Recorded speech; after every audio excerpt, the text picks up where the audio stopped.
আর্জেন্টিনার খেলা হচ্ছে আর বারবার মাঠে থুতু ফেলে যাচ্ছেন মেসি, এমনকি বমিও করছেন। এমন দৃশ্য বহুবার দেখেছে ফুটবল প্রেমীরা।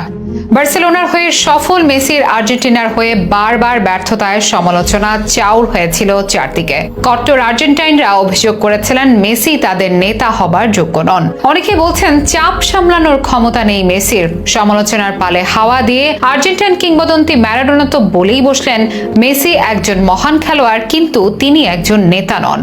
যে মানুষ খেলা শুরুর আগে 20 বার টয়লেটে যায়, তার মতো মানুষকে নেতা বানানোর চেষ্টাই বৃথা। দাঁতে দাঁত চেপে সয়ে গেলেন মেসি, টিকে থাকলেন আর এমন নেতৃত্ব গুণ দেখালেন, এখন ম্যারাডোনার নেতৃত্ব মেসির কাছে ছোট মনে হবে। আর্জেন্টিনাকে এমন ভাবে সাজিয়েছেন, দেখে মনে হবে মেসি যেন এক রাজা আর প্রতিটি আর্জেন্টাইন খেলোয়াড় তার লয়াল যোদ্ধা। মেসির কথার বাইরে এখন যেন নড়েই না আর্জেন্টাইন ফুটবল বৃক্ষের একটিও পাতা। এমন মেসিকে দেখলে হয়তো গর্বে বুকটা চওড়া হয়ে উঠত খোদ ম্যারাডোনারই। কিভাবে নিজেকে এমন বদলে ফেললেন মেসি, কিভাবে খোলস বেরিয়ে এলো মেসির এমন অগ্নিঝরা নেতৃত্বগুণ। চুপচাপ, নিরিবিলি, শান্ত, এমনকি মার খেয়েও টু শব্দটি না করা ভদ্র মেসি কিভাবে ধারণ করলেন এমন আর্জেন্টাইন ব্যাড বয়ের ইমেজ।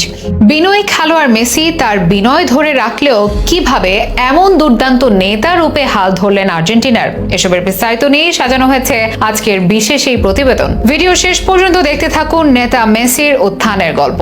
একবার এমিলিয়ানো মার্টিনেজ জানিয়েছিলেন, মেসি যখন কথা বলে তখন চুপ থাকে সবাই, এমনকি খোদ আর্জেন্টিনার প্রেসিডেন্টও ডি মারিয়া জানিয়েছিলেন, মেসির বাণী যেন আর্জেন্টিনার ড্রেসিং রুমে আইনের মতো। তার একটি কথা ছুঁয়ে যায় প্রত্যেকের হৃদয়। 2019 সালে কোপা হারের পর মেসির ভাষণে কান্নায় ভাসায় ড্রেসিং রুমের সবাই। 2021 সালের কোপার ফাইনালে হাফ টাইমে মেসির দেয়া বক্তব্যে এমন উদ্যমের টিম মাঠে গড়ায়, যেখানে ব্রাজিলের একের পর এক আক্রমণের সামনে ঢাল হয়ে যায় প্রত্যেকটি আর্জেন্টাইন খেলোয়াড়। মেসির জন্য ওই একটি শিরোপার জন্য জীবন দিতে হলেও রাজি ছিলেন এমি মার্টিনেজরা। বিশ্বকাপের আগে ডি পল তো ঘোষণাই দিলেন, মেসির জন্য যদি যুদ্ধে যেতে হয় তারা যাবেন। এমি মার্টিনেজ তো বলেই দিলেন, মেসিকে বিশ্বকাপ উপহার দিতে জীবন বাজি রাখতেও রাজি তিনি। ম্যাক অ্যালিস্টার একবার জানিয়েছিলেন, আর্জেন্টিনার ড্রেসিং রুমে তাকে মজা করে সবাই জিঞ্জার বা আদা বলে ডাকতো, তার সেটা পছন্দ হয়নি। মেসি বুঝতে পেরে সেদিন সবাইকে নিষেধ করেছিলেন। এরপর থেকে কোনোদিন আর কেউ ম্যাক অ্যালিস্টারকে জিঞ্জার বলে ডাকার সাহসটুকুও করেনি। আর্জেন্টিনার টিম ট্রেনিং এ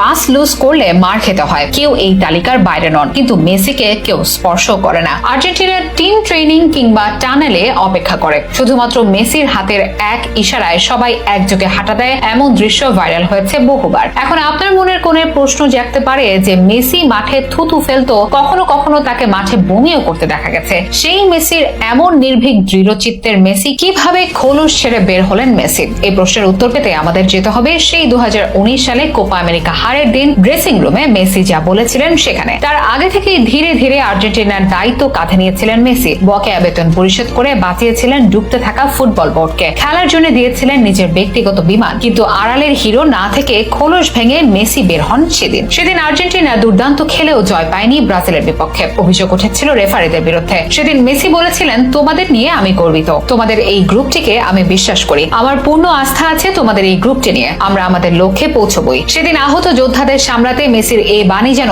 বিশ্বাসের এক ব্রিজ তৈরি করে মেসি ও তার যোদ্ধাদের মাঝে। ডি মারিয়া জানান, সেদিন অঝরে কেঁদেছিল কোচ থেকে শুরু করে ড্রেসিং রুমে থাকা প্রত্যেকটি মানুষ। সেখান থেকেই জাগে উদ্দীপনা, আর এমন সম্মানের জায়গায় মেসি নিজেকে প্রতিষ্ঠিত করেন যেখানে তার কথাই শেষ কথা। মেসিকে আরো একটু কঠোর হতে সাহায্য করেছে তার বড় ছেলে থিয়াগো মেসি। থিয়াগো বড় হয়ে যখন সব বুঝতে শুরু করে, তখন তার নিষ্পাপ সব প্রশ্ন মেসিকে অনেক কিছু পুনরায় ভাবাতে শেখায়। বড় ছেলে থিয়াগো, আন্তোনেল্লা ও দুষ্টু মাতেও মেসি ধীরে ধীরে মেসির গুড বয় ইমেজ ভেঙে বের করে আনে এক ব্যাড বয় ইমেজ, যেখানে মেসির মুখে চলে আসে বিখ্যাত কি মিরা বোবো ডায়লগ। বদলে যাওয়া মেসি শৃঙ্খলা ও নিয়মানুবর্তিতা এমন ভাবে প্রতিষ্ঠা করেছিলেন যেন গোটা আর্জেন্টিনা ফুটবল টিম একটি পরিবার। ভ্রাতৃত্ব ও বিশ্বাসের এক অন্যরকম মেলবন্ধন। যেখানে ডি পল জানান, স্ক্যালোনি যদি দিনের বেলাতেও আমাদের বলে এখন রাত, তাহলে এখন রাত। এমন সব বুক চিতিয়ে লড়া যোদ্ধাদের নিয়ে উত্থান হলো এক অন্যরকম নেতা মেসির। যেখানে মেসি লড়েছে আর্জেন্টিনার জন্য আর গোটা আর্জেন্টিনা দল লড়াই করেছে